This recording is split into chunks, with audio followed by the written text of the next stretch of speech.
Billionaire father forced his son to marry a homeless woman with twin daughters to humiliate him. But on the wedding day, everyone was in shock when the twins called him Daddy at the altar. The glass and steel tower rose imposingly against the grey city sky. On the top floor, Martin Cole stood motionless, hands in the pockets of his tailored suit, eyes fixed on the window.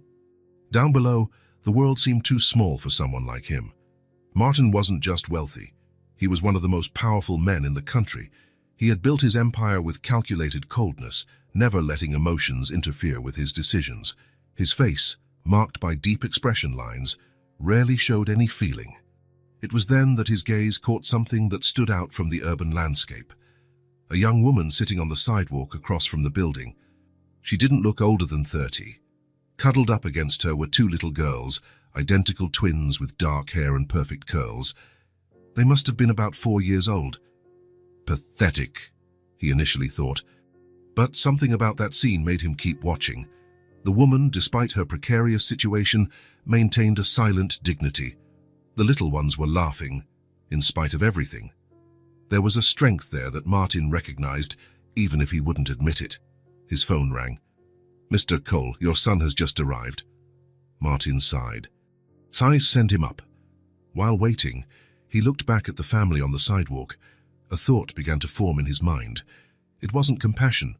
Martin Cole didn't know that word. It was something more calculated, colder, an opportunity. The door burst open. Damien Cole walked in without knocking, as he always did. At 27, he was the perfect picture of privilege. Designer clothes, a $100,000 watch on his wrist, perfectly styled hair, and that smile of someone who had never heard the word no. "Am I late for dinner? I was with the guys at the club and—" "Punctuality is the least I expect from you." Martin cut him off, it says, without turning around. "We'll have dinner now." The penthouse dining room was absurdly large for just 2 people. The solid oak table could easily seat 20 guests, but only 2 places were set at opposite ends. It had been this way for years, ever since Damien's mother had passed away. For 20 minutes they ate in silence. The only sounds were the clinking of silver cutlery and the occasional sip of wine. Martin watched his son, who was constantly checking his phone, completely uninterested in his father's presence. "Do you know how much this wine costs?" Martin asked suddenly. Damien shrugged. "A few thousand, I imagine. $5,000 a bottle. And you're drinking it like it's water. So what? It's not like we're going to go broke because of it." Damien laughed, pouring himself another glass. Martin wiped his lips with the linen napkin and finally looked up, staring directly at his son. "You're getting married." Damien choked on his wine. "So what?" "You're going to marry a woman who lives on the street," Martin continued, with the same calmness as someone commenting on the weather. "You will learn the value of the things you've always despised." Damien's laugh echoed through the hall. It was a nervous, disbelieving laugh. "That's a good one, Dad. What's the real reason for this dinner?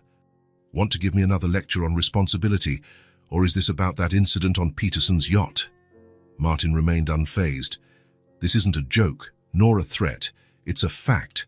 The wedding is already set for 2 weeks from now." Damien's smile slowly faded as he realized his father showed no sign of joking. "This is ridiculous. You can't force me to marry anyone." "I can and I will. Unless you want to renounce your trust fund, your shares in the company, your apartment, your cars, everything you have, Damien, was given to you by me, and it can be taken away just as easily." "This is blackmail." Damien slammed his hand on the table, making the crystal glasses tremble. "Call it what you want. But on the 15th, you will be at the altar, and you will only meet your bride at the ceremony." Damien turned pale. Who is she?" "That doesn't matter now. What matters is that you will finally learn to live in the real world, the world that exists beyond your parties, sports cars, and limitless credit cards." "You're insane," Damien whispered, in disbelief. "Perhaps, but I'm also determined." That night, Damien didn't sleep. He paced back and forth in his penthouse apartment, trying to understand if his father was serious. Martin Cole was known for being ruthless in business, but he had never interfered in his personal life like this. The next morning, Damien stormed into his father's office. "This isn't happening," he announced, slapping his hands on Martin's desk. The old man just stared at him with those cold eyes. "The invitations have already been sent. Your presence is mandatory." In the days that followed, Damien used every resource at his disposal. He hired the best private investigators in the city to find out who the mysterious bride was. He threatened longtime family employees, offered astronomical bribes. He consulted 3 different lawyers about the possibility of challenging his father's decision. Nothing worked. The investigators came back empty-handed. The employees seemed more loyal to Martin than to the money offered. And the lawyers were clear. Legally, Martin could dispose of his fortune as he saw fit. A week before the wedding, Damien tried to run away. He made it to the private airport with plans to disappear on some remote island. He found the family jet grounded, with essential parts removed under Martin's orders. With 3 days left, he tried a different approach. He invited his father to lunch and, for the first time in his life, tried to be humble. "Dad, be reasonable. I can change. I can work more, spend less, do volunteer work. Anything but this." Martin just shook his head. "Too late, Damien. Some lessons are only learned the hard way." On the eve of the wedding, Damien gave in to drinking. He woke up on the fateful day with a terrible hangover and a sense of absolute defeat. When the driver arrived to pick him up, Damien was sitting on the edge of his bed, staring at the wedding suit that had been delivered without his knowledge. A restlessness grew in his chest. It wasn't just anger or frustration, it was fear. For the first time in his privileged life, Damien Cole had no control over what would happen next. The clock read 10 in the morning. In 2 hours, he would be at the altar, waiting for a bride he didn't know, a woman from the streets, as his father had said. And worst of all, there was nothing more he could do to stop it. The day dawned clear, without a single cloud in the sky.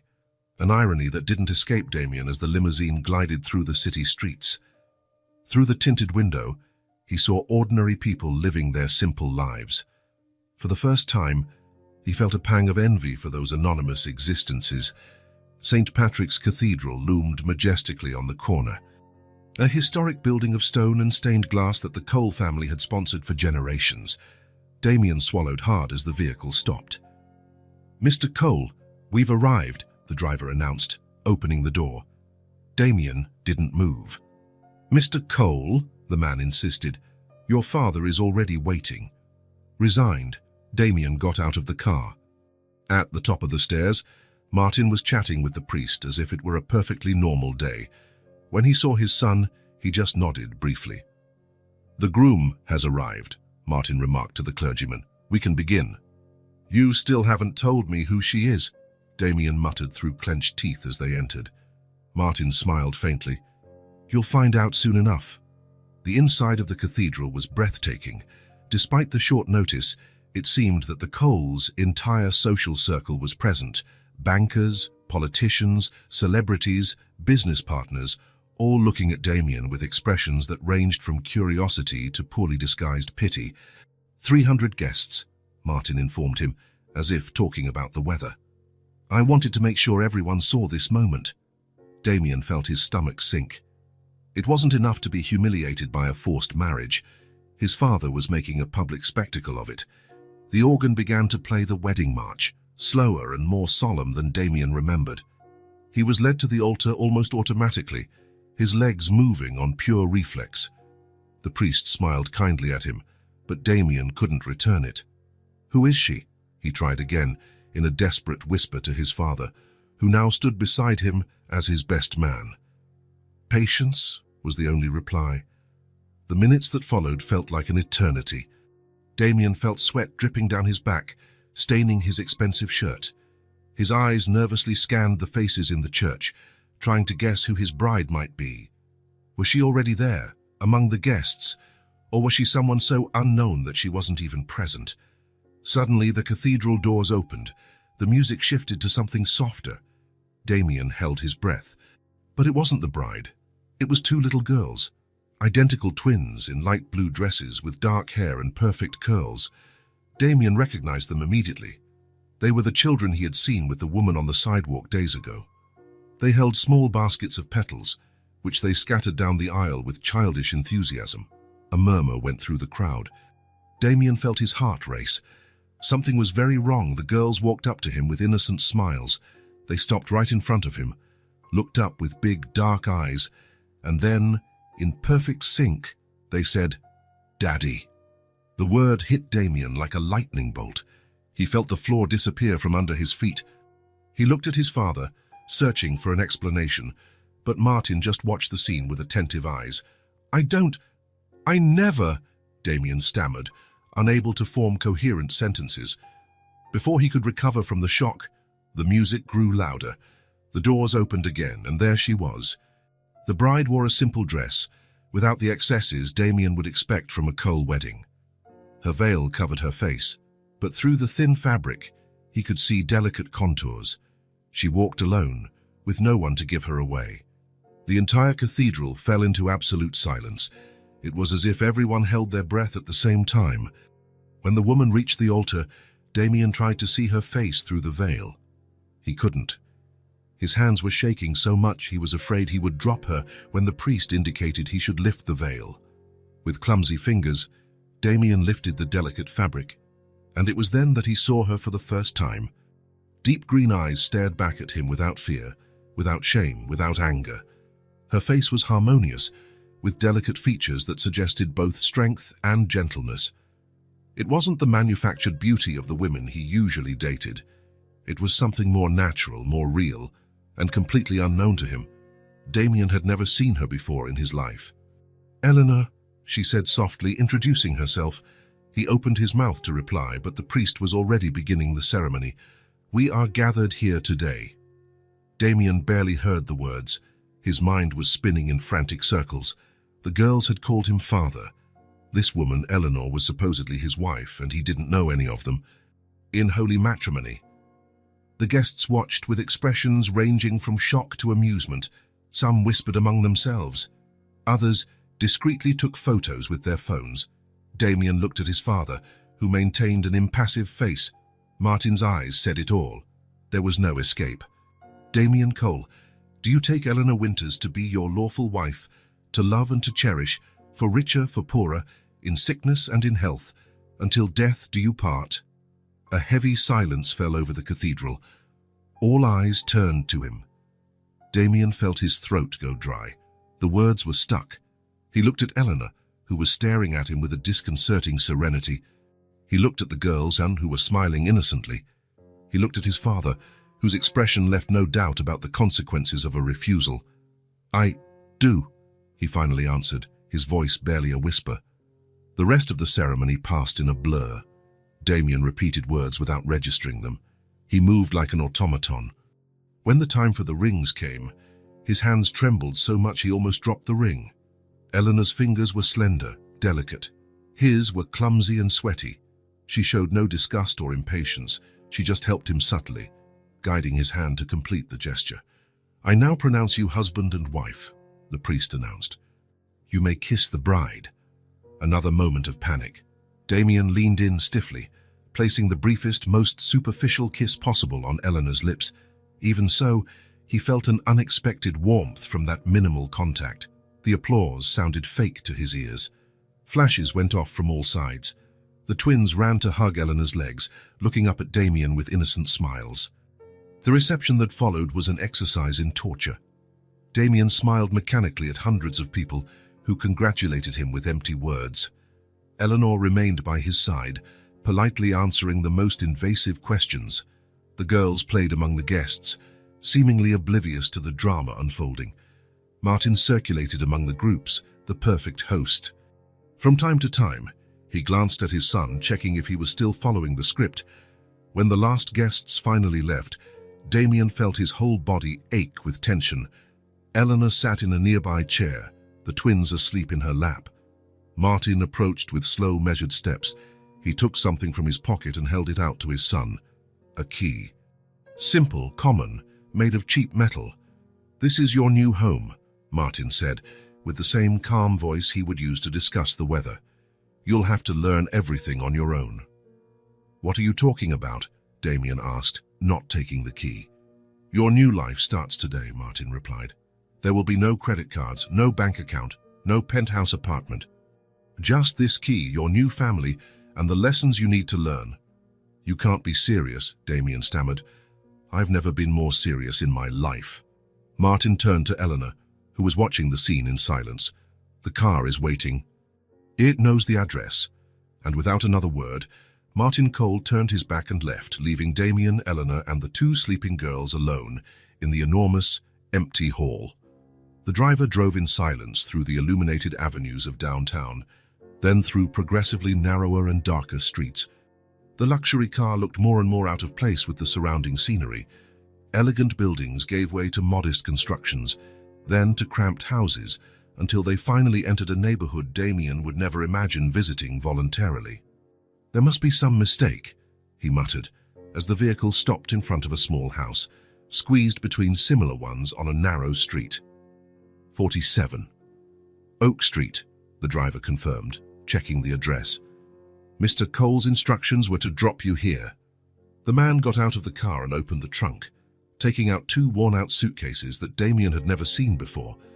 Beside him, Eleanor held the sleeping twins, one in each arm, with a skill that surprised him. "Let's go inside," she said simply. "The girls need to sleep in a real bed." Damien stood on the sidewalk, looking at the two-story building in disbelief.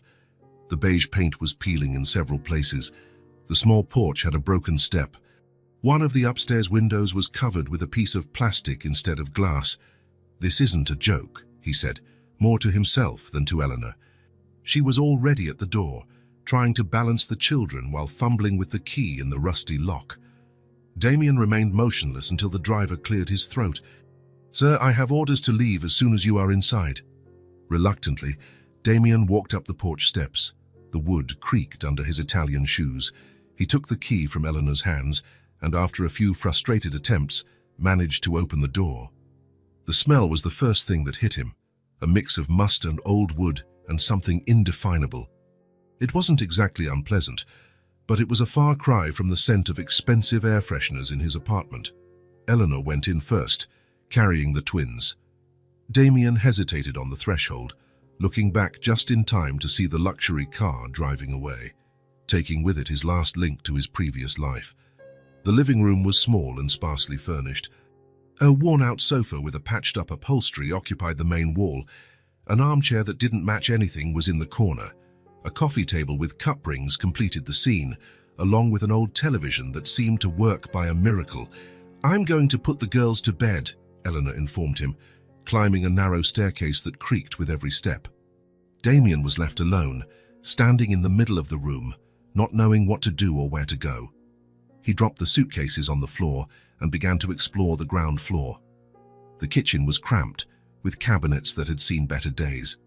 The refrigerator hummed loudly, as if it were making a huge effort to function. He opened it and found only a few basic items: milk, eggs, butter, some fruit. The downstairs bathroom was tiny, with cracked tiles and a persistently dripping faucet. Damien looked at his reflection in the stained mirror and barely recognized himself. He was still wearing his wedding suit, now wrinkled. His face was pale, with deep, dark circles under his eyes. "How is this possible?" he muttered to his reflection. Eleanor's voice startled him. "The girls are asleep. I'll show you our room." "Our room." The words landed like stones in Damien's stomach. "Where are my things?" he asked, trying to keep his voice steady. "In the suitcases. Your father sent some basic clothes. The rest? Well, he said you wouldn't need it anymore."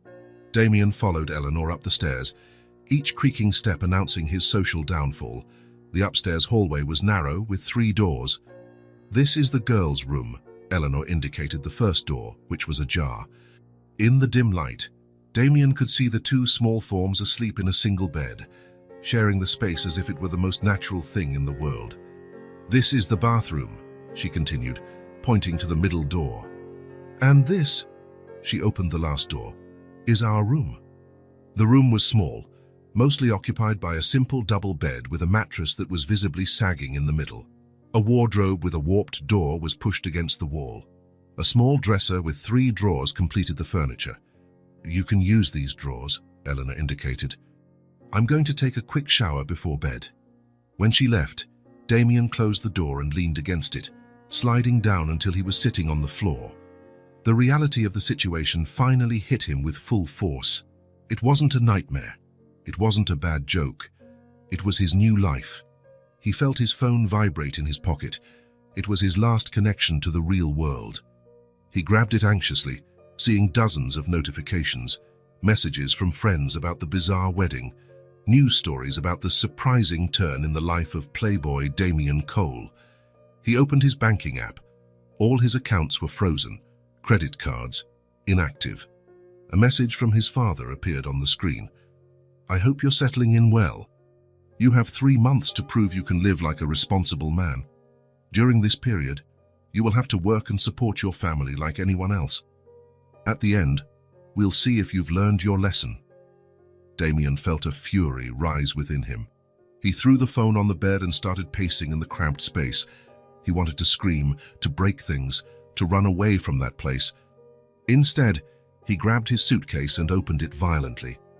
As Eleanor had said, it contained only basic clothes, nothing that came close to his usual wardrobe.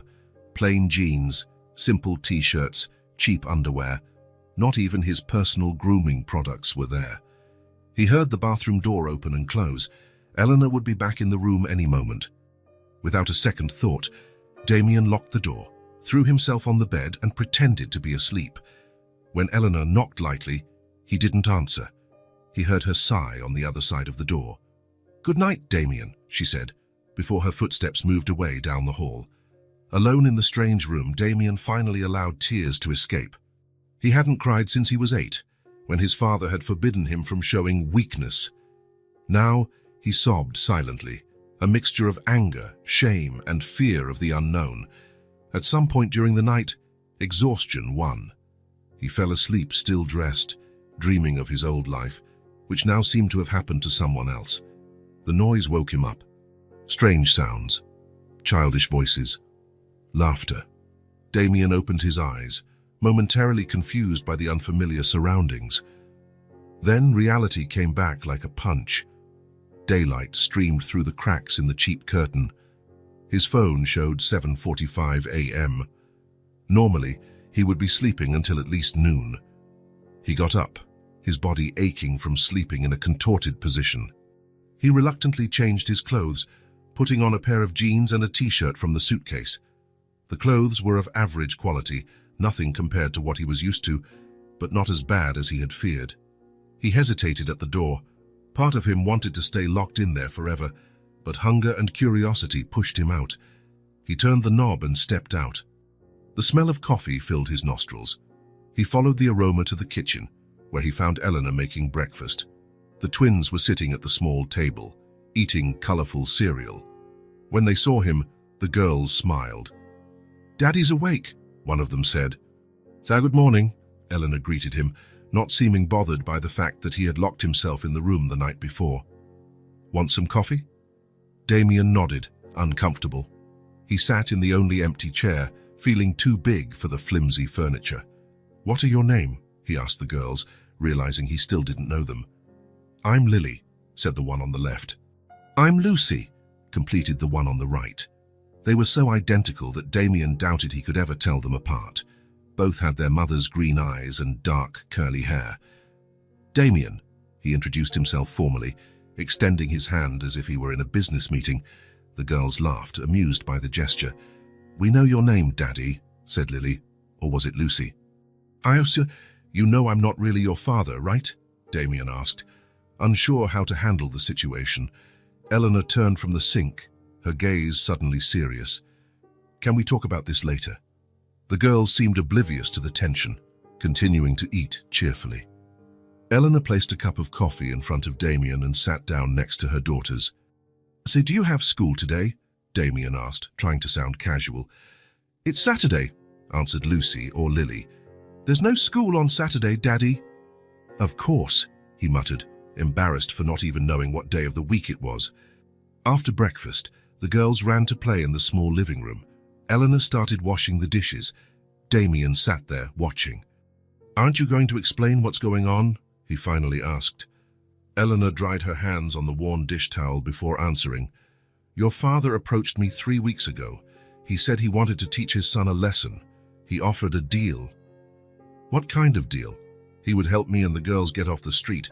In return, I would marry you and participate in this experiment? And you just accepted, just like that. Eleanor looked at him firmly.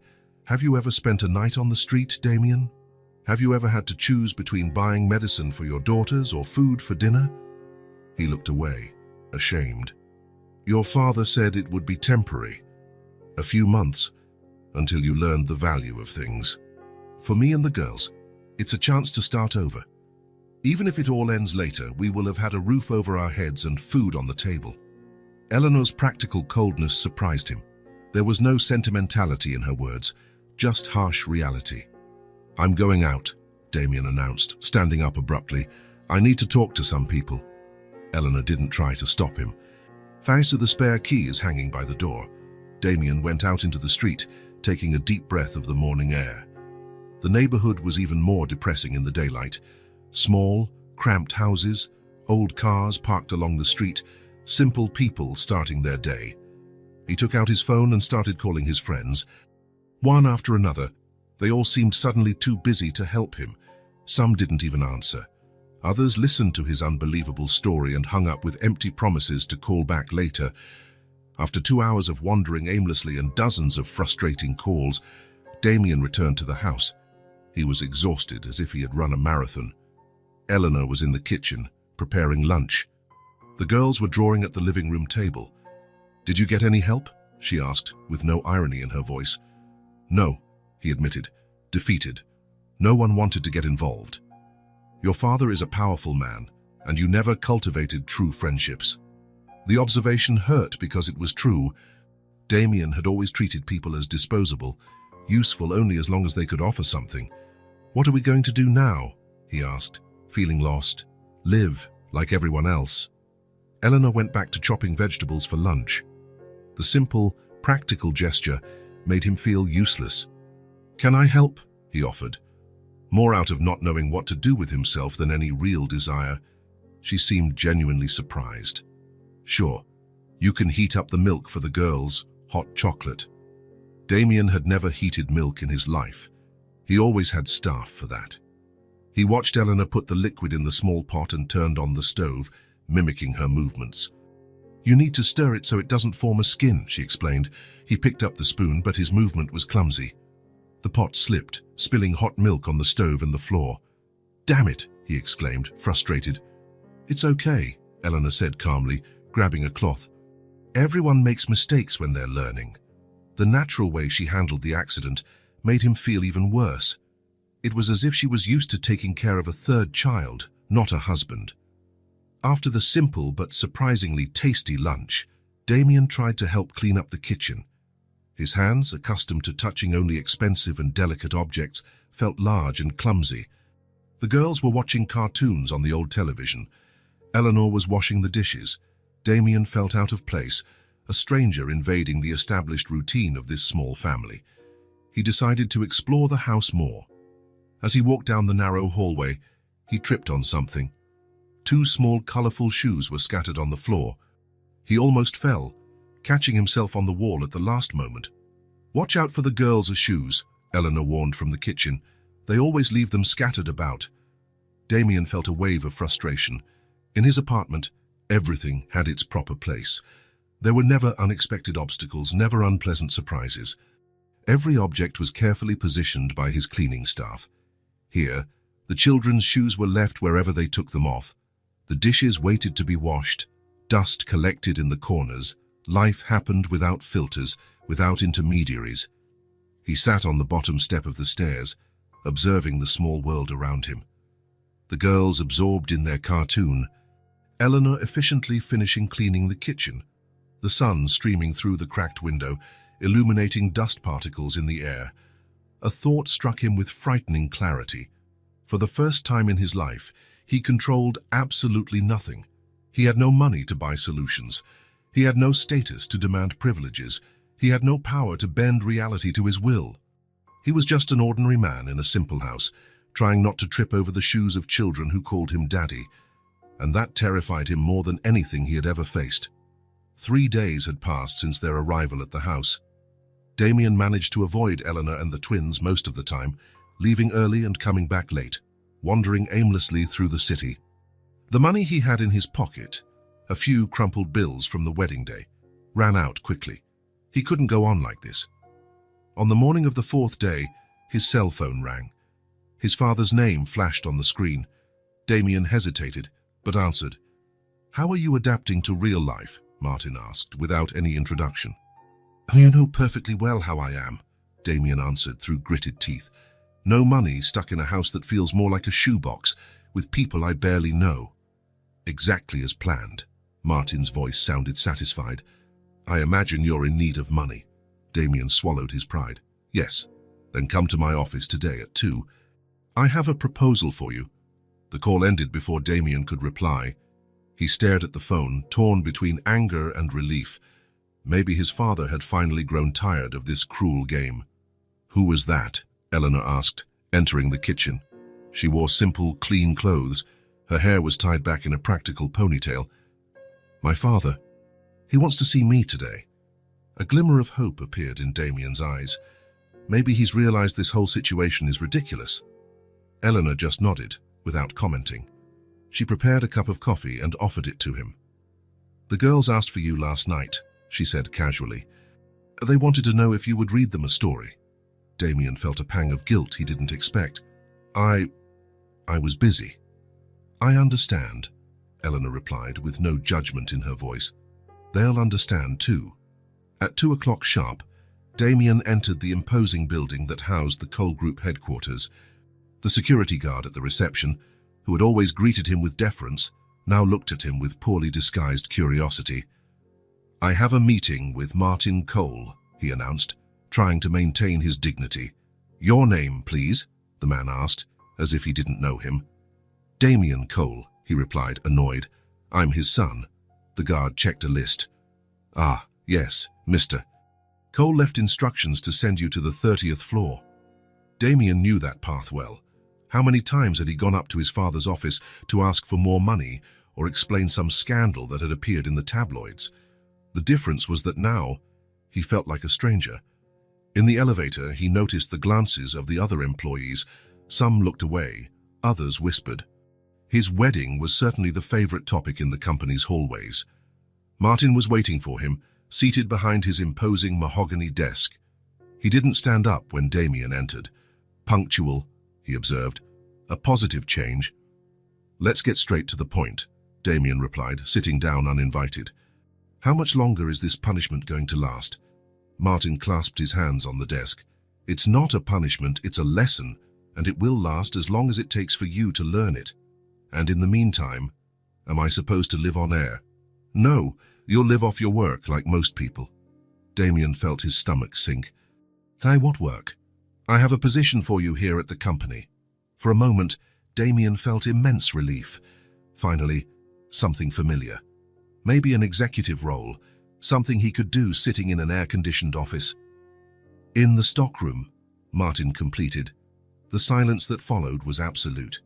Damien looked at his father, expecting it to be a joke. "So you can't be serious?" "I'm perfectly serious. It's the only option I'm offering. I have a business degree, I have an MBA, I'm the heir to this company." Martin remained impassive. "And now you will learn how it really works, starting from the bottom. The pay is minimum wage. The hours are 8 to 5 D, Monday through Friday." Damien stood up, furious. "This is humiliating. You want me to carry boxes like some common laborer?" "Exactly. Take it or leave it." "And if I leave it?" Martin gave a faint smile. "Then you'll have to find another job on your own. Good luck explaining your professional history, or lack thereof, in interviews." Cornered, Damien felt his anger give way to desperation. He needed money. Eleanor and the girls depended on him now, even if he hadn't asked for this responsibility. "When do I start?" he asked, defeated. "Tomorrow, 8 o'clock. Go to HR first to sign the paperwork, and Damien..." Martin paused. "Dress appropriately. There's no place for Italian suits in the stockroom." The next morning, wearing jeans and a simple t-shirt, Damien reported to the Human Resources Department. The employee who assisted him could barely hide her embarrassment. "Mr. Cole, Mr. Damien, here are your documents." He signed mechanically, feeling as if he were signing his own sentence. Your supervisor is Mr. Roberts. He's waiting for you in the basement." The stockroom was located 3 levels below the ground floor, a place Damien didn't even know existed, despite having spent his entire life in and out of that building. Roberts was a burly man in his 50s with calloused hands. His gaze assessed Damien from head to toe. "So you're the boss's kid," he said bluntly. "Let me make one thing clear. Down here, that means nothing. You work like everyone else, or you get out. Understood?" Damien nodded, swallowing the snarky reply he would normally have given. "Today, you're going to learn the cataloging system. Then you'll help unload the truck that arrives at 10.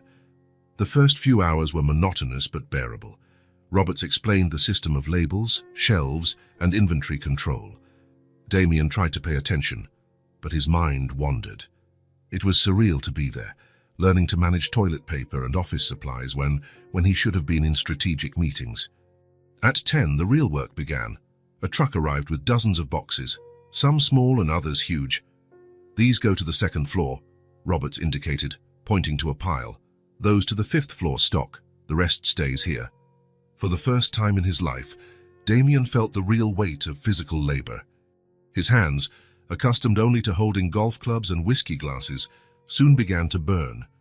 His back, which had never bent for anything heavier than a suitcase, carried by an assistant, protested with every move. At lunchtime, everyone headed to the employee cafeteria, another place Damien was completely unaware of. The food was simple, served on plastic trays, nothing like the Michelin-starred restaurants where he used to have lunch. He sat alone, watching the other employees. They talked, laughed, complained about their bosses. They had a camaraderie that seemed genuine. No one approached him. In the afternoon, the work continued. More boxes, more labels, more shelves. Roberts gave him no slack, pointing out mistakes and demanding perfection. "This isn't a hobby, kid," he said when Damien asked for a break. "We have targets to meet." At 5, when he was finally able to leave, Damien could barely walk. Every muscle in his body ached. Hands that had once only known the touch of silk were now red and starting to blister. The journey home seemed endless. On the bus, another novelty in his life, Damien closed his eyes, exhausted. When he got off, he still had to walk 5 blocks. He arrived home dragging his feet. Eleanor was in the kitchen, making dinner. The twins were playing in the living room. "Daddy!" they shouted when they saw him. They ran to hug him, but Damien was so tired he could barely manage a smile. "How was work?" Eleanor asked, noticing his condition. "Terrible," he answered honestly. "I never imagined it could be so exhausting." She nodded, understanding. "The first day is always the worst. It'll get better." "I highly doubt that," he muttered, collapsing onto the sofa. Dinner was served, but Damien could hardly lift his fork. The twins chatted excitedly about their day, but he only caught stray words. His mind was numb with fatigue. "You should take a hot shower," Eleanor suggested when she noticed he was almost falling asleep at the table. "It helps with the muscle aches," Damien nodded, grateful for the suggestion.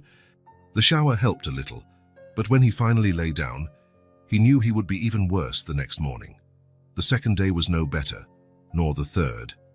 Every morning, Damien woke up with his body protesting, dragged himself to work, endured Robert's orders and the weight of the boxes, and returned home destroyed. At the end of the first week, he received his first paycheck. The amount was so low he almost laughed. It was less than what he used to spend on a single night out.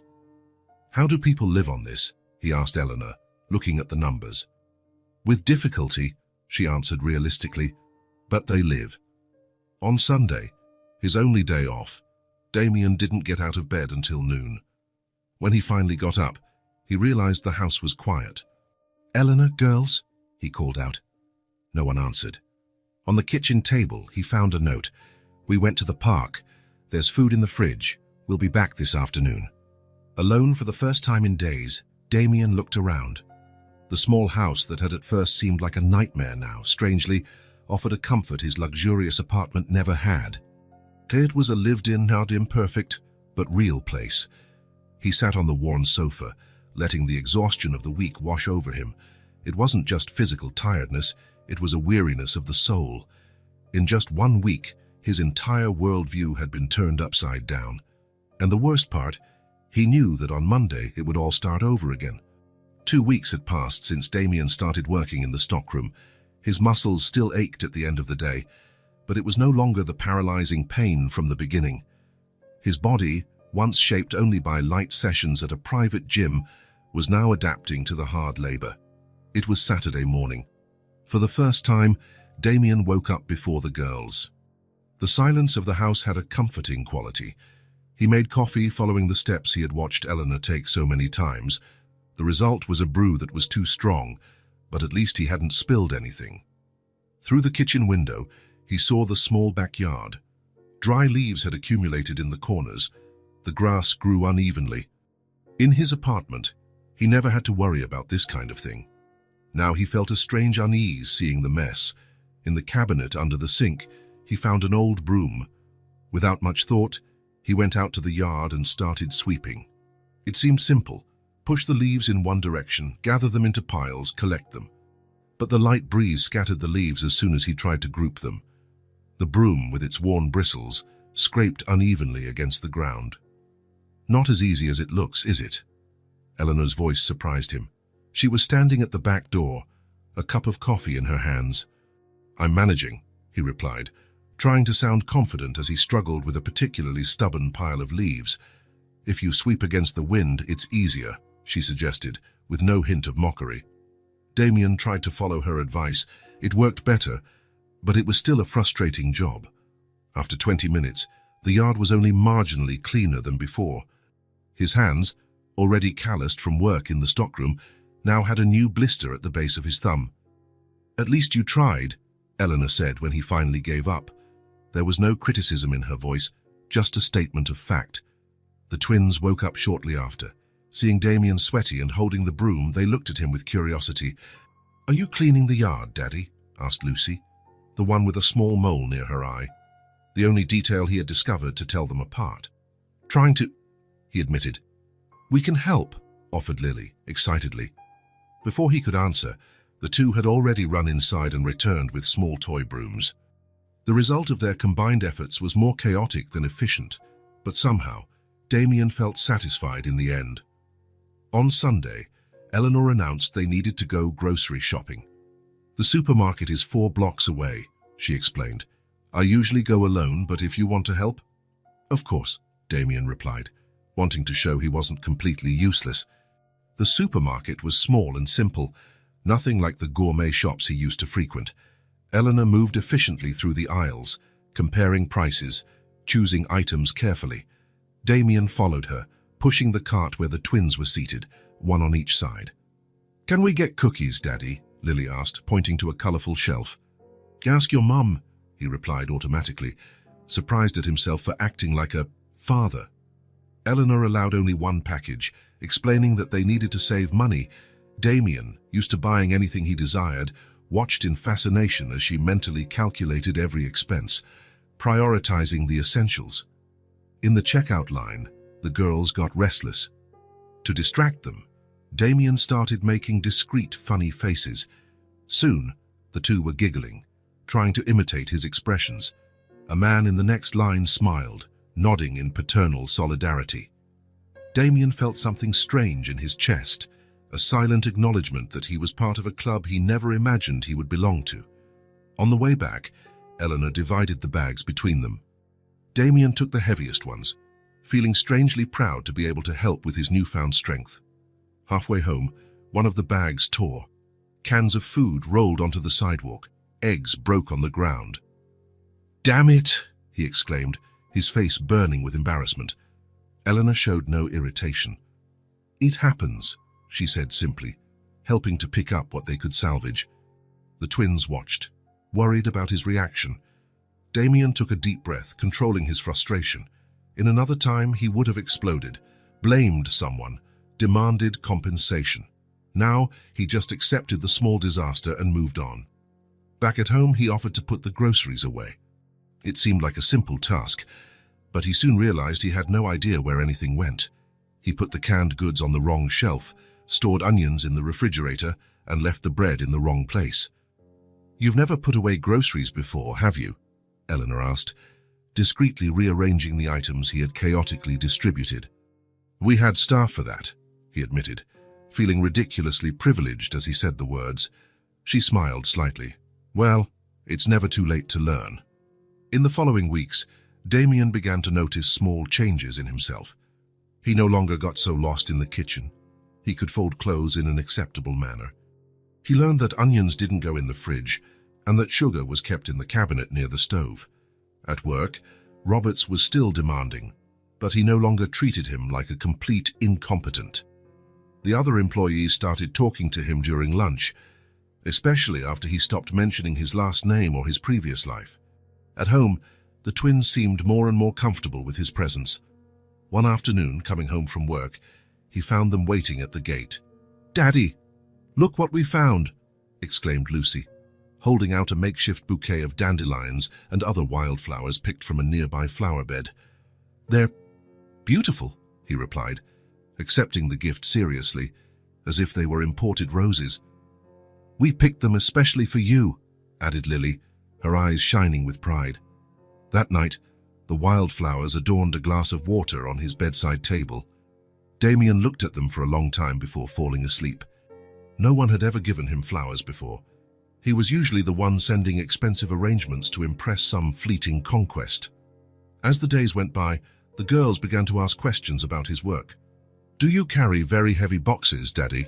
Lily asked during dinner. "Some," he replied, surprised by their genuine interest. "And do you have friends there?" Lucy wanted to know. Damien thought of the stockroom employees. They weren't friends, exactly, but they were no longer strangers. "I'm getting to know some people," he said honestly. The questions continued, night after night. What was his boss like? What was inside the boxes? Did he use a machine to lift the heavy things? Damien found himself answering with increasing patience, even making up little stories to entertain the children. Eleanor observed these interactions in silence, sometimes with a faint smile on her lips. On one of those nights, when the girls had finally gone to sleep, she commented, "You're different." "How so?" "More present." "In the beginning, it seemed like only your body was here." Damien didn't know what to reply. She was right, of course.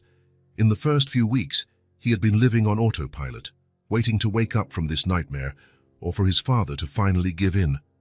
Now somehow he was really there, living each day, answering questions about boxes and making funny faces to make two little girls laugh. On a particularly difficult Friday, Damien came home later than usual. Roberts had made him help reorganize an entire section of the stock after a cataloging error. His back ached, he had a cut on his thumb, and his mood was terrible. He entered quietly, hoping everyone was already asleep. The house was dark, except for the small porch light. With no energy to climb the stairs, he sat on the back doorstep, looking out at the dark yard.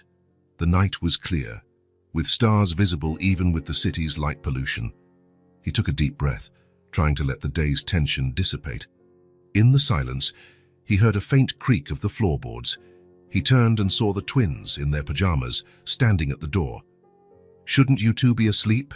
he asked, unable to sound truly angry. "We heard you come in," Lucy explained. "Are you okay, Daddy?" Lily asked, her small voice full of concern. "Just tired," he answered honestly. To his surprise, the girls didn't go back to bed. Instead, they sat on the doorstep, one on each side of him. They didn't say anything, didn't ask for stories, didn't ask questions. They just sat there, sharing the silence of the night. Damien felt something strange in his chest, a tightness that wasn't unpleasant, but intense.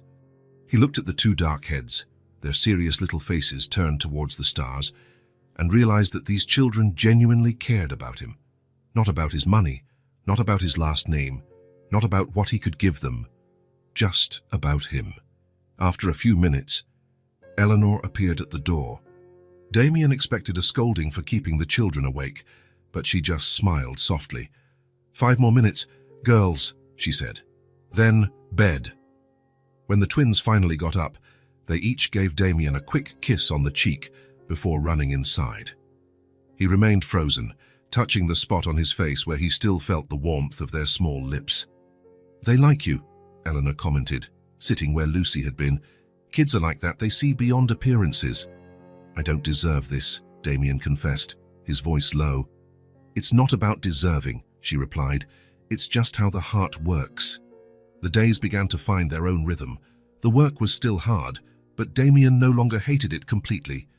At home, he looked for ways to help, even if his attempt still resulted in occasional small disasters. On a rainy Saturday, the twins were restless, cooped up inside the house. Eleanor suggested they draw. She spread paper and colored pencils on the kitchen table and left them entertained while she prepared lunch. Damien watched from the living room, flipping through an old newspaper without really reading. The girls whispered to each other, laughing and trading colored pencils. Every now and then, they would look at him and go back to whispering. The following Tuesday, the weather turned sharply colder.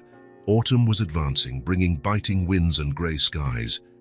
Damien came home from work particularly exhausted. The delivery truck had been late, forcing everyone to stay later to unload it.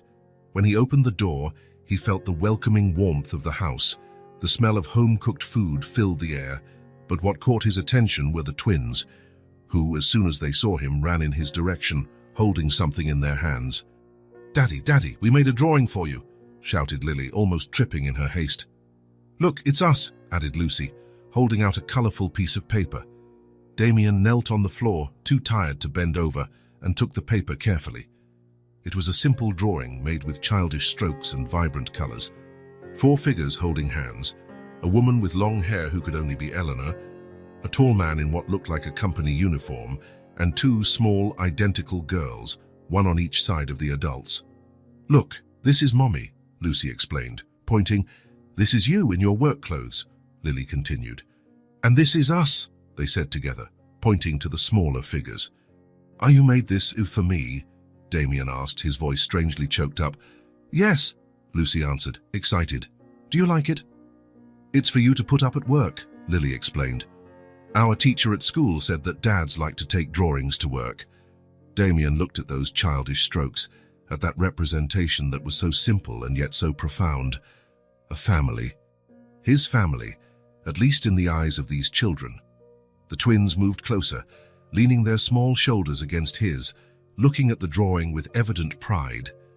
Damien felt a wave of emotion he had never experienced before, a mix of gratitude, tenderness, and something more, something he couldn't name. "Shai, it's the most beautiful drawing I've ever seen," he said finally, and realized he was telling the truth. The girls' faces lit up with identical smiles. Damien felt his chest tighten again, but in a good way, as if something was growing inside him, something that didn't exist before.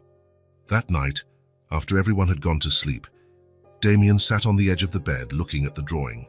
Carefully, almost reverently, he placed it on the bedside table, propped up against the simple lamp. He looked for a long time at those 4 figures holding hands. For the first time since all this madness began, he felt that maybe, just maybe, he could find his place in this small house, with this makeshift family. It wasn't the life he had planned. It wasn't what he had always wanted. But looking at that simple drawing, Damien realized it could be something far more valuable than anything he had ever owned. He fell asleep with that idea spinning in his mind, the drawing being the last thing he saw before closing his eyes. Autumn progressed, bringing with it shorter days and grey skies. That Thursday, heavy clouds gathered early, promising a storm. Damien noticed the signs as he left for work, but ignored them. He didn't have an umbrella and couldn't be late. The day in the stockroom went on as usual until mid-afternoon, when the rain finally came. Not as a light drizzle, but as a curtain of water that fell without warning. "Looks like it's going to last for hours," commented Roberts, looking out the small warehouse window. "Us you guys who came by bus are going to get wet today." Damien thought about calling Eleanor to ask her to bring an umbrella, but quickly dismissed the idea. Pride still spoke loudly, even after weeks in this new life. When his shift ended, the rain continued relentlessly. He waited for a few minutes at the building entrance, hoping it would let up. It didn't. Taking a deep breath, Damien turned up the collar of his thin jacket and plunged into the storm. In a few seconds, he was completely soaked. Cold water ran down his neck, seeped into his shoes and turned his clothes into heavy weights that clung to his body. The biting wind made everything worse. The bus was late. When it finally arrived, Damien was already shivering from the cold. The other passengers cast pitying glances at the drenched man leaving a puddle in the aisle. When he got off, he still had to walk 4 blocks in the relentless rain. His teeth chattered, and a strange fatigue was taking over his body. More than physical exhaustion, it was as if something was draining him from the inside. When he finally reached the front door of his house, his hands were shaking so much he could barely turn the key. He came in dripping, creating puddles on the wooden floor. "My God, you're soaked!" Eleanor exclaimed upon seeing him at the entrance. The twins came running but stopped at a safe distance, looking with wide eyes at the drenched man dripping at the entrance. "Daddy looks like a swimming pool," said Lucy, between laughter and concern. "Take off those wet clothes," ordered Eleanor, already going to get towels. "I'll prepare a hot bath." Damien obeyed without protest. The simple act of climbing the stairs seemed to require enormous effort. In the bathroom, he let the hot shower water thaw his muscles, but the shivering persisted. He put on the warmest pajamas he could find, a flannel set that had come in the suitcase prepared by his father. When he came downstairs, Eleanor had prepared a soup and insisted that he eat, even though he wasn't hungry. "You'll get sick if you don't take care of yourself," she said firmly. Damien tried to argue that he was fine, just tired, but his voice came out hoarse and his head was starting to throb. After dinner, the twins wanted to show him a new game they had learned at school. Damien tried to pay attention, but his eyes were heavy and an uncomfortable heat was spreading through his body. "I think I'll go to bed early," he announced, getting up with an effort. Eleanor touched his forehead with the back of her hand. "You're warm."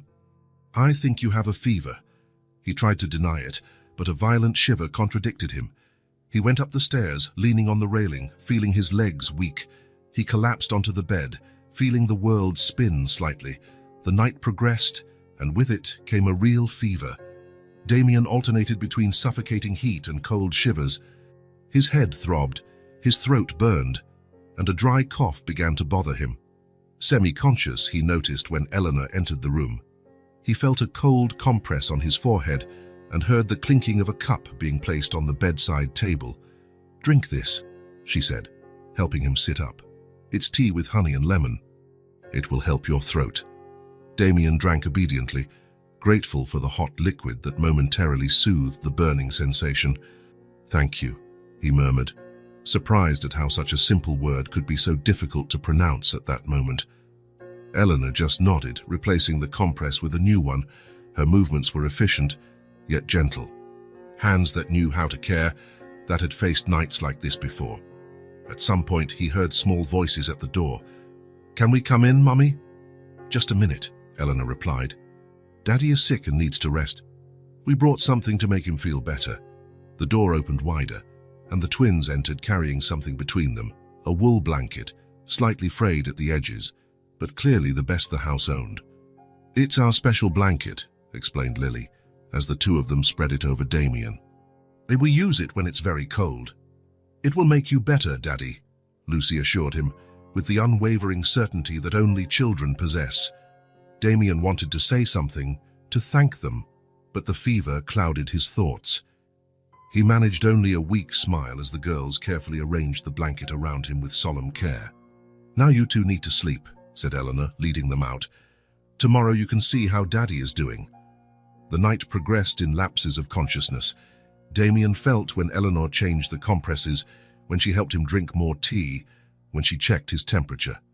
Between moments and he would sink into a restless sleep, filled with feverish dreams. In one of these lucid moments, in what seemed to be the middle of the night, he opened his eyes and was surprised by what he saw. Eleanor was sitting in a chair beside the bed, asleep in an uncomfortable position. A thin blanket covered her shoulders. In her hand, she still held a damp cloth. More surprising, however, was seeing the twins. The two were sleeping on the floor, on a makeshift pallet, curled up together like puppies. They had come back, probably after Eleanor had fallen asleep, just to be near him. Something warm and unexpected spread through Damien's chest, and it wasn't the fever. It was a new sensation, a lump in his throat that had nothing to do with the illness. These people, this woman and these children, were taking care of him. Not because he could offer something in return, not because his last name opened doors, not because his money bought favors. They were there simply because they cared. The realization hit him hard.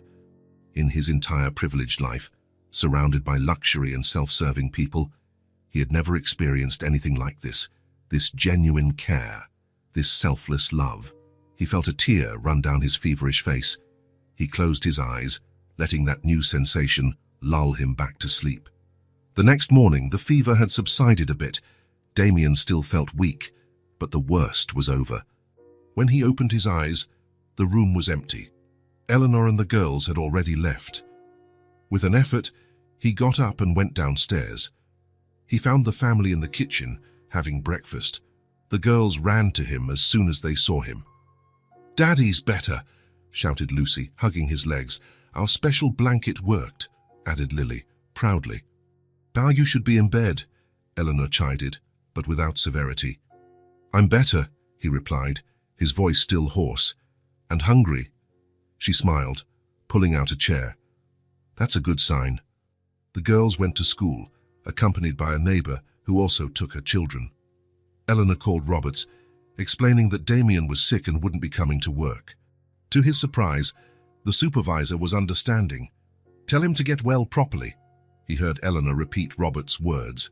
"We need him in shape on Monday." The day passed slowly.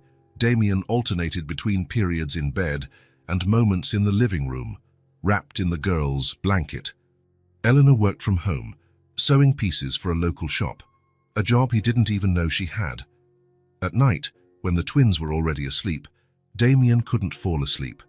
The illness had altered his rhythm, and now he felt restless. He went down to the kitchen for a glass of water and found Eleanor sitting at the table, a cup of tea in her hands. "Can't sleep either?" she asked. He nodded, sitting across from her. For a few minutes, they sat in silence, only the ticking of the wall clock filling the room. "Thank you," Damien finally said, "for taking care of me yesterday." Eleanor shrugged. "Anyone would do the same." "No, they wouldn't," he replied, and with certainty in his voice. "No one has ever taken care of me like that."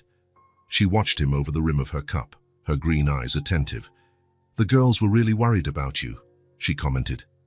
Damien looked at his own hands, searching for the right words. "I don't know how to be a father," he finally admitted, his voice low, almost a whisper. I don't know why they call me that." Eleanor placed her cup on the table, watching the dark liquid for a moment before answering. "Because they already consider you their father." The simplicity of the answer surprised him. Damien looked up, meeting Eleanor's serene gaze. "But they barely know me. And I've never been good with kids. I never thought about having a family." "Kids don't care about that," she replied. "They see what we try to hide. They notice when someone cares, even if they try not to show it." Damien remained silent, absorbing her words. "You've never talked about your story," he finally said. "Why were you living on the streets?" "And their father," Eleanor sighed, running her fingers along the rim of the cup. "I've always been poor," she began, her voice calm. "I grew up in a simple neighborhood, the daughter of a single mother. I met Thomas when I was working as a waitress. He was charming, well-spoken, promised the world." She paused as if organizing her memories. "I got pregnant. He seemed happy, said we would be together. We got a small apartment. The girls were born. For a while, it was good." Her gaze drifted to some distant point. "Then I discovered the debts. Thomas gambled, betting everything we had. One day, I came home from work and he was gone. He took what little money we had saved, leaving only a note and a lot of debt." Damien listened in silence, seeing this strong woman in a new light. "I tried to keep things going, but it was hard with 2 babies. I lost my job because I missed too much work to take care of them when they got sick. With no references, I couldn't find another job. The bills piled up. The rent was late." Eleanor took a sip of tea before continuing. "The eviction came when the girls were still babies, not even a year old. We stayed in shelters for a while, then with acquaintances. but no one wants a woman with 2 small children for very long. We ended up on the street. The simplicity with which she told such a harsh story impressed Damien. There was no drama in her voice, only the acceptance of someone who had faced the worst and survived. "How did you survive?" he asked, his voice choked. "Day by day," she replied. "I worked odd jobs when I could. Some people helped. Churches sometimes offered shelter. I learned to protect the girls from the cold, to find safe places to sleep. I learned to never give up." Damien felt a lump in his throat. He compared his life of privilege with this woman's daily struggle to keep her daughters alive and safe. He felt ashamed of all the times he had complained about minor inconveniences, of all the things he had wasted. "You're amazing," he said finally, the words slipping out before he could stop them. Eleanor smiled slightly, without vanity. "I'm just a mother. I do what needs to be done." That night, when he finally returned to bed, Damien lay awake for a long time, thinking about everything he had heard. Eleanor's words echoed in his mind, along with the image of the girls sleeping on the floor just to be near him. Something was changing inside him, slowly but irreversibly. Like ice melting after a long winter, his heart was beginning to soften. After 3 days at home, the fever finally passed. On Monday, Damien returned to work in the stockroom. Roberts greeted him with a nod. "You look better," the supervisor commented. "Can you work today?" "Yes, I'm fine," Damien replied, surprised by his own willingness. The day went on as usual. Damien organized shelves, checked deliveries, and helped unload a truck. His hands, once smooth and soft, now had calluses in the right places. His body had adapted to physical labor. During lunch, he sat with some colleagues who were talking about their children. One of them was showing pictures of a birthday party. Another was complaining about the price of toys. "My daughter's birthday is next month," said a man named Garcia. "They've been asking for presents for weeks." "That's kids for you," laughed another. "Mine are thrilled with any little thing I bring home." Damien ate in silence, but the words stuck in his mind. When his shift ended, instead of heading straight for the bus stop, he walked a few blocks to a small toy store he had noticed days earlier. The store was simple, nothing compared to the luxury boutiques where he used to buy gifts. A small bell rang as he entered. Colorful shelves displayed toys of different sizes and prices. He walked through the aisles, feeling out of place. He didn't know what 4-year-old girls liked. He stopped in front of a section of dolls. Some were expensive, with elaborate clothes and accessories. Others were simpler, but with kind faces and painted smiles. He chose 2 identical dolls, but with dresses of different colors, one blue and one pink. They weren't sophisticated, but they seemed well made and had friendly expressions. At the checkout, he checked the price and mentally calculated how much would be left of his weekly salary. It would be tight, but he could pay the bills. "Are these for your daughters?" the saleswoman asked as she wrapped the dolls in colorful paper. "Yes," Damien replied, surprised by the naturalness of his answer. The way home seemed shorter than usual. He held the package carefully, feeling a strange anxiety. He had never given gifts like this, for no special occasion, just because he wanted to see someone happy. When he opened the door, the twins ran to greet him, as they did every day. Their curious gazes immediately fell on the colorful package. "What's that, Daddy?" Lucy asked, pointing. "It's for you," he replied, holding out the gift. The girls took the package with wide-eyed expectation. They tore the paper together, letting out squeals of joy when they discovered the dolls. "Look, Mommy," shouted Lily, showing the blue-dressed doll to Eleanor, who was watching from the kitchen. "They're beautiful," exclaimed Lucy. Before Damien could react, the 2 of them jumped towards him, wrapping their arms tightly around his neck. "Thank you, Daddy," they said in unison, planting kisses on his cheeks. Something broke inside Damien at that moment. Not painfully, but as if an invisible wall had crumbled. The word "Daddy," which once sounded strange and uncomfortable, now warmed his chest. For the first time, he liked hearing it, liked what it meant. He hugged the girls back, feeling their small bodies vibrating with joy over such a simple gift. He looked up and met Eleanor's gaze, who was smiling discreetly. In that moment, Damien Cole's pride finally gave way.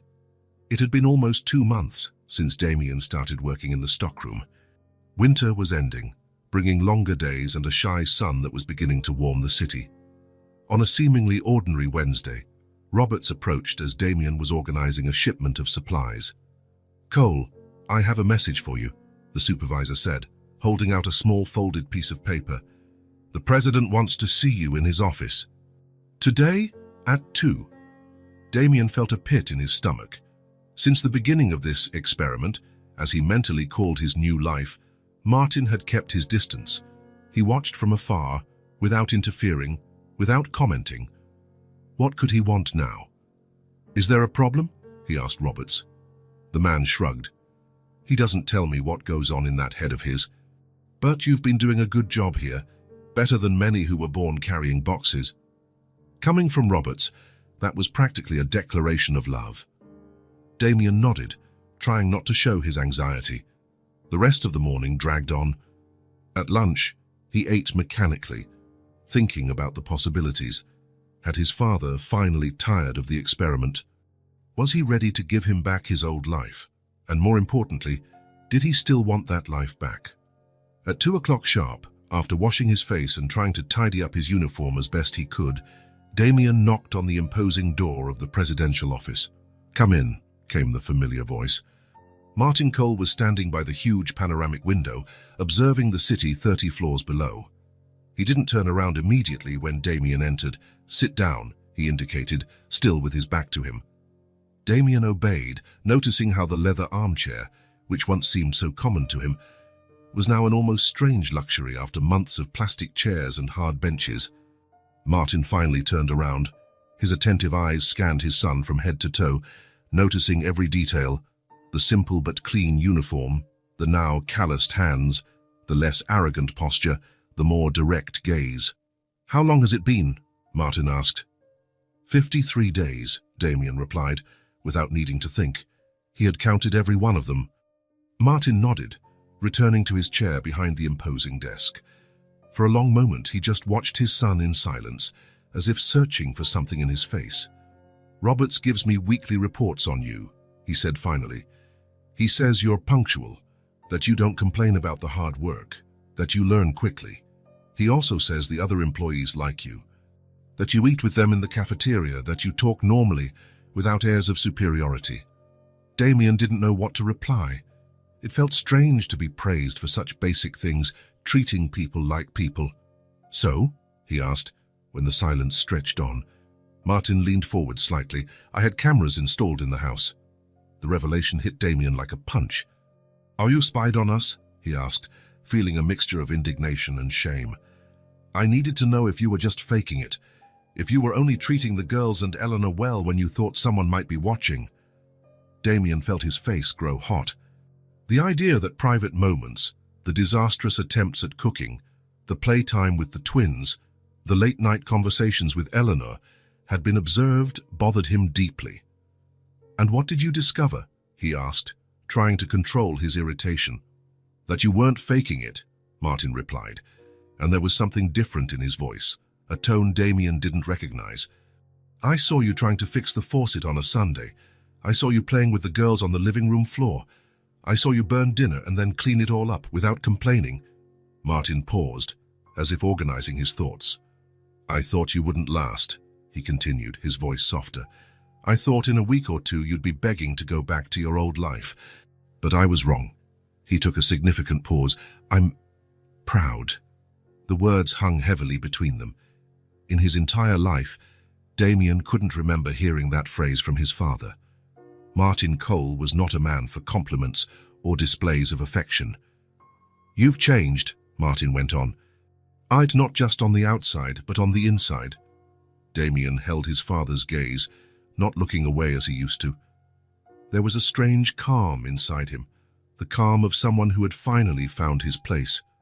"I want to offer you a better position and a more dignified salary," Martin said. "You've earned it through your effort." "What position?" Damien asked cautiously. "Assistant manager of the logistics department. It's not an executive position, not yet, but it's a job with real responsibility, where your business skills will be useful." Damien considered the offer. A few weeks ago, he would have been insulted by the proposal of a mid-level position. Now, he understood the value of honest work, regardless of the title. You'll spend 2 weeks learning the ropes of the department with Patterson, then you'll take over. The salary is good, not what you had before, but enough to live comfortably. I appreciate it, Damien replied after a moment of reflection. I'll do my best. I know you will, Martin said, and this time a discreet smile appeared on his face. He extended his hand across the desk. As they shook hands, Damien felt as if something had been completed between them. For years, he had tried to impress his father with extravagance, parties, and showing off. In the end, what had earned his respect was precisely giving all of that up. The following weeks were a period of adjustment. Damien learned the functions of the new position, absorbing every detail Patterson taught him. The work was complex and required planning, long-term vision, and people skills, things he discovered he had when he truly applied himself. His first official day as assistant manager coincided with his first paycheck in the new role.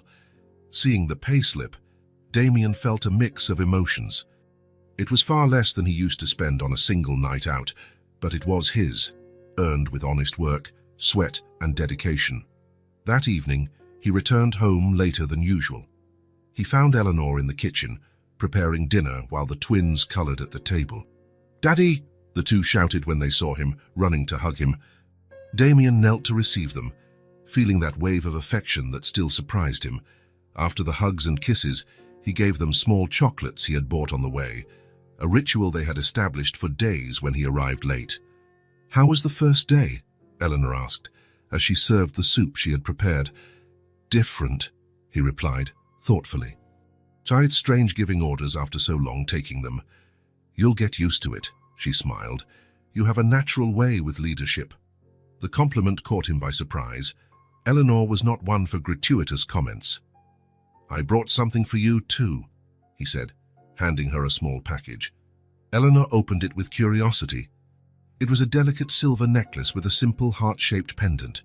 "It's beautiful," she murmured, touching the pendant with her fingertips. "But you didn't have to." "I wanted to thank you," Damien interrupted, "for everything, for being patient with me, for teaching me, for—" He gestured, encompassing the house, the girls, the life they had built together. Eleanor smiled, and there was a different light in her eyes. "Thank you," she said simply, putting on the necklace. That night, for the first time, they slept in the same room, he in the bed, she on a mattress on the floor, but the symbolic step had been taken. It wasn't love, not yet, but it was respect, partnership, and maybe the beginning of something deeper. The months passed, bringing subtle but significant changes. The better salary allowed for small improvements to the house, new curtains, a more modern television, educational toys for the girls. Damien learned to manage money carefully, valuing every cent in a way he never had before. At home, each day brought new lessons. Eleanor taught him to cook simple dishes. After a few catastrophic attempts, including a small fire in a frying pan that became a family joke, he managed to prepare decent meals. He also learned small household repairs.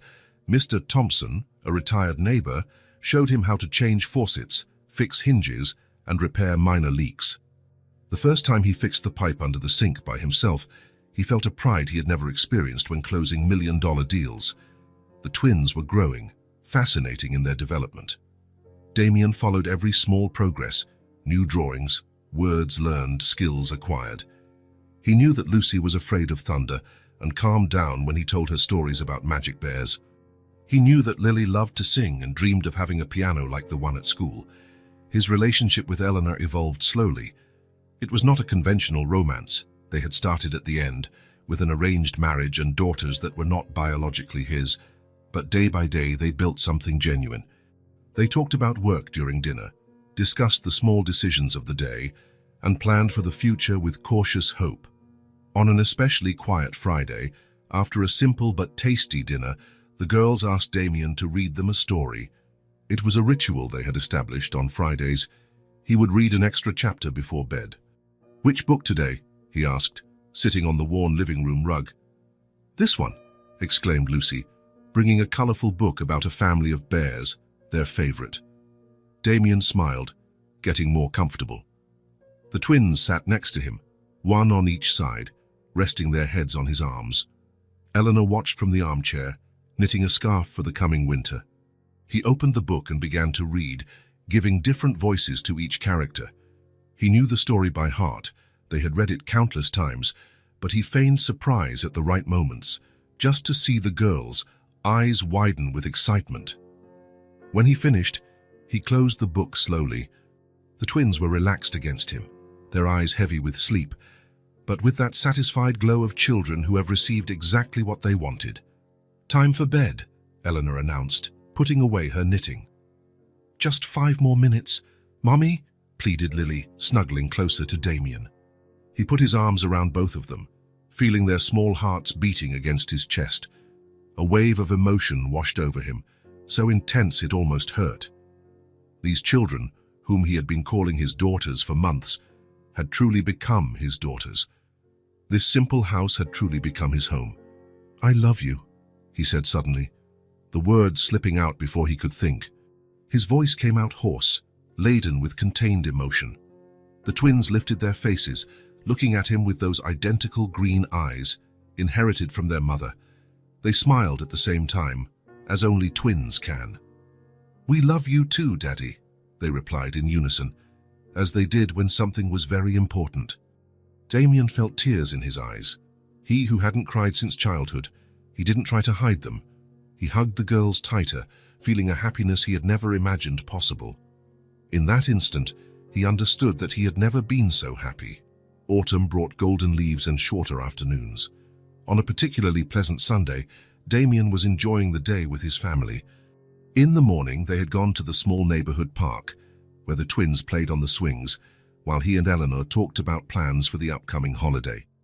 After lunch, Damien was in the backyard, trying to fix the makeshift swing he had made for the girls, when he heard the doorbell. He put down his tools and went to answer, wiping his hands on his jeans. When he opened the door, he was surprised to see Martin standing on the porch. His father rarely visited him. Their interactions were almost exclusively limited to the company. "Dad?" he asked, confused. Martin seemed slightly uncomfortable, a rarity for a man who was usually so confident. "May I come in?" Damien made room, intrigued. Martin entered, looking around with interest. The house was different from when he had last seen it. New curtains, freshly painted walls, toys organized on a shelf Damien had built, framed photos of the twins on the wall.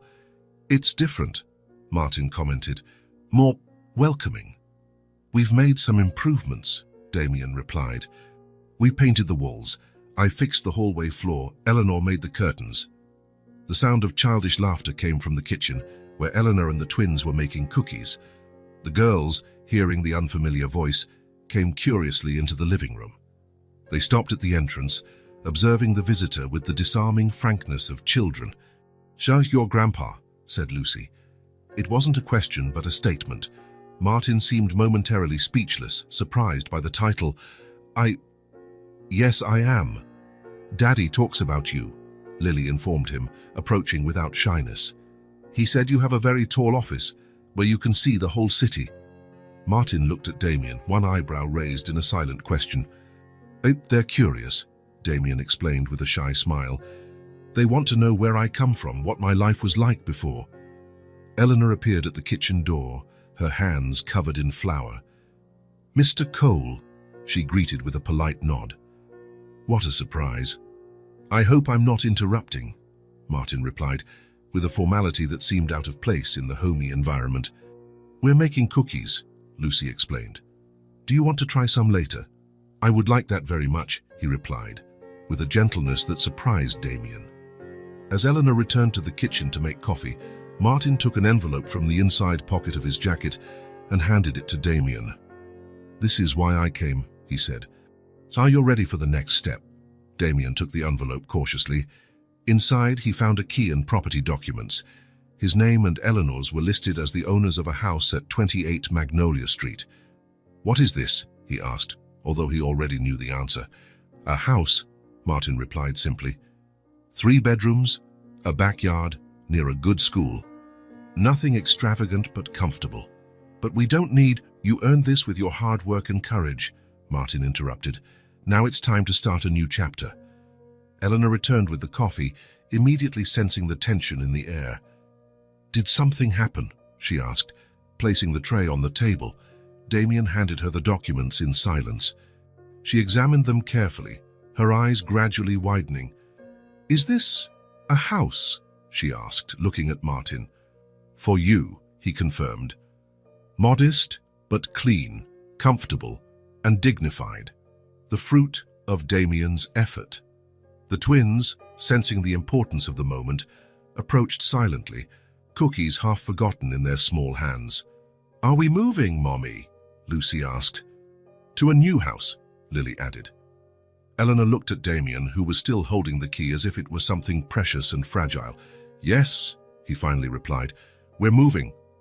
The girls burst into shouts of joy, jumping and clapping their hands. They ran to Martin and, to everyone's shock, hugged his legs. Thank you, Grandpa, they exclaimed together. Martin, the impassive Martin Cole, smiled. A genuine smile that lit up his usually stern face. He placed his hands on the girls' heads, visibly moved. You're welcome, little ones, he replied, his voice softer than Damien had ever heard. The move happened 3 weeks later. The new house was in a quiet neighborhood, with tree-lined sidewalks and a small park 2 blocks away. It was exactly as Martin had described, modest but well-built and welcoming. Each child had her own room, a luxury that made them radiant. The kitchen was spacious, with enough cabinets for everything. The backyard, though not large, had space for a real swing set and flower beds for the flowers Eleanor had always wanted to plant. On moving day, Damien made a point of personally carrying the most important boxes, the girls' toys, Eleanor's knitting, the tools he had learned to use, the framed drawing the twins had made of the family. When the last piece of furniture was in place, Eleanor prepared a simple snack, which they ate sitting on the living room floor, the table not yet assembled. The twins ran from room to room, exploring every corner, planning where they would put their treasures. At night, with the girls finally asleep in their new rooms, Damien and Eleanor sat on the front porch. The neighborhood was quiet, with only the occasional bark of a dog or the distant sound of a car breaking the tranquility. It's strange, Eleanor commented, her voice soft in the darkness. I never imagined we would have this. Me neither, Damien admitted. When my father forced me to marry you, I thought it was the end of my life. She laughed softly. And I thought it would just be a temporary solution. A roof, food on the table, safety for the girls. And now, Eleanor turned to him, her face visible only by the soft glow of the porch light. Now I think it was the beginning of something, not the end. Damien reached out his hand, touching hers on the arm of the chair. Their fingers intertwined naturally, as if they had been doing it for years. Through the window they could see the girls' rooms, the nightlights they had installed projecting stars onto the ceilings, their family in their home. What had started as a punishment, a cruel punishment in the eyes of the old Damien, had transformed into the greatest gift of his life. A family. A purpose. A home. And that, he discovered, was worth more than all the fortune in the world. If this story touched your heart, subscribe to the channel and turn on notifications so you don't miss the next ones. Leave a like, because it helps this story get recommended to more people. See you in the next story.